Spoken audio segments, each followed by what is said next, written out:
जम्मू कश्मीर की प्रस्तावित आबकारी नीति के विरोध में शराब विक्रेताओं ने आबकारी विभाग के कार्यालय के बाहर एकत्रित होकर अपनी मांगों के समर्थन में नारेबाजी की।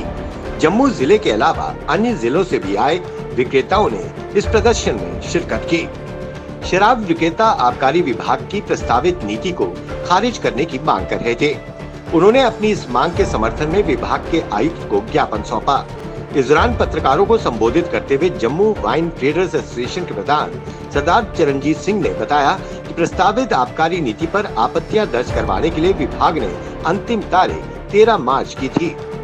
विक्रेताओं ने अपनी आपत्तियां भी दर्ज करा दी थी, लेकिन विभाग ने अभी तक अपनी स्थिति को स्पष्ट नहीं किया है।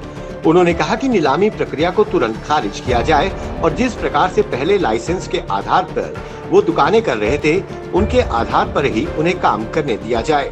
आबकारी विभाग ने अभी अपनी नई नीति का केवल अभी ड्राफ्ट पेश किया है, जिसे अंतिम रूप दिया जाना बाकी है।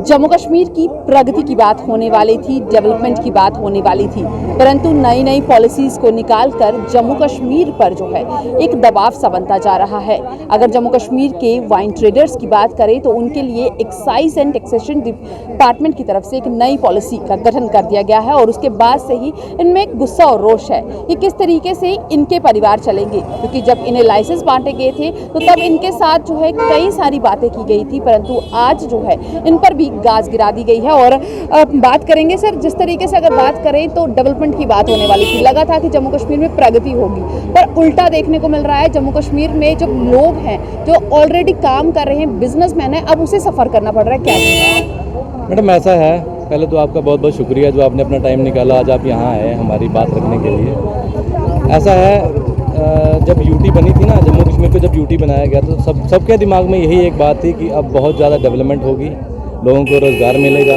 हम हिंदुस्तान के साथ जुड़ जाएंगे। तो यहाँ पे आने वाले दिनों में मतलब सब कुछ वो हरियाली ही हरियाली होगी, सूखा जो है वो निकल जाएगा।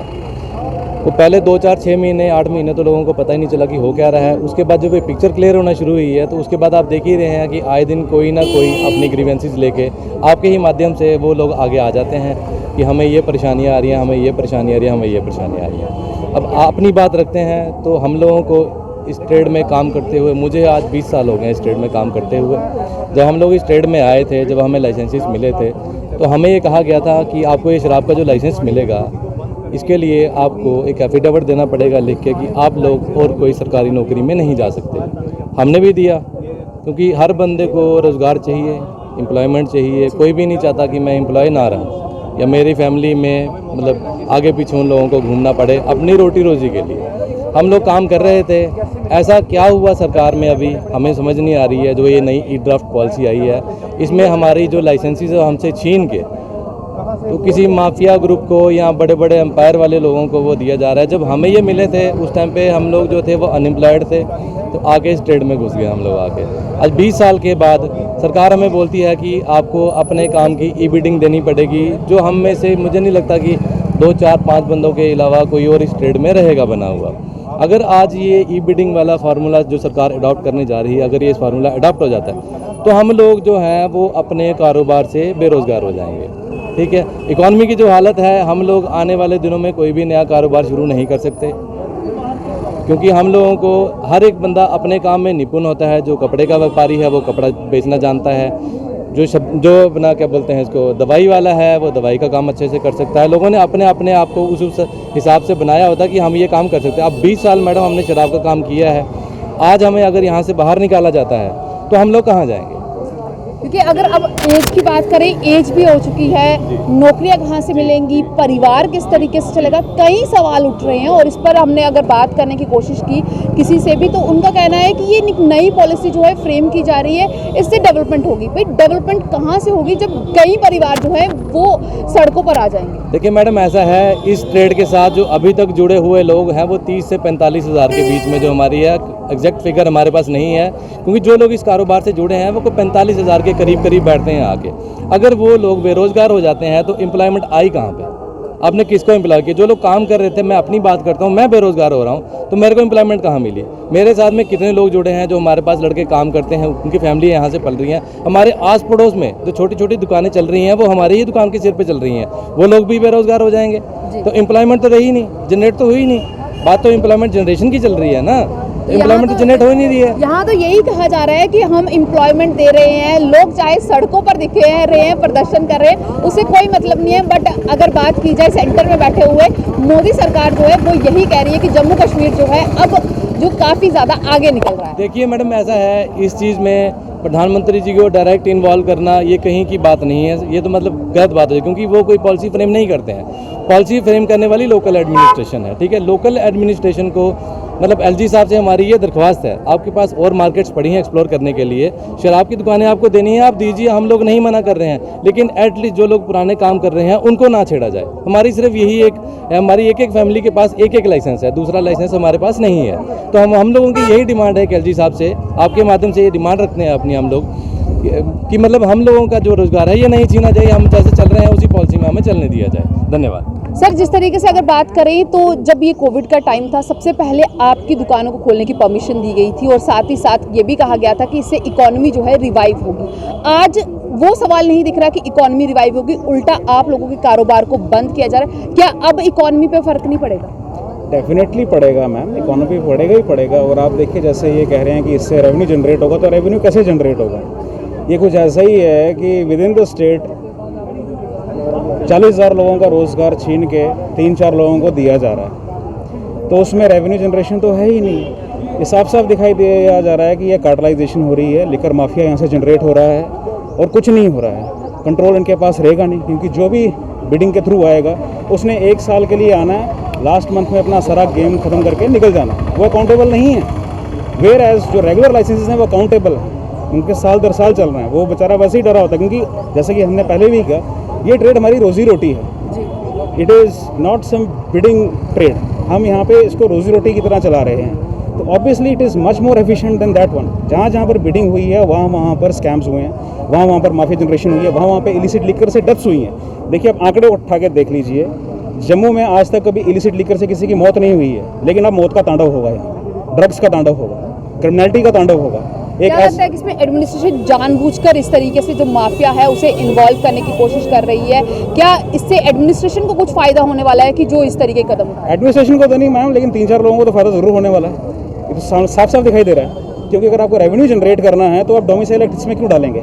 डोमिसाइल एक्ट मैम यहाँ पर नौकरियों के लिए या ज़मीन के लिए होता है, और ये तो ट्रेड ही नेगेटिव ट्रेड है। मैं यहाँ से अगर बॉम्बे में ट्रेड करना चाहूँ, मेरे को कौन रोक सकता है? तो आप कैसे उनको रोक रहे हैं? आपको रेवेन्यू जनरेशन चाहिए ना। यहाँ का अगर एक आदमी 100 करोड़ देगा, वो 10,000 करोड़ देंगे, तो रेवेन्यू जनरेशन कहाँ पे हुआ? तो that means it's simply concocted policy. कुछ लोगों को इस यहाँ पे फ्रेम किया जा रहा है और बाकी लोगों को उठा के बाहर फेंका जा रहा है, क्योंकि वो खड़े ही नहीं हो पाएंगे, वो सर्वाइव भी नहीं कर पाएंगे बिड में।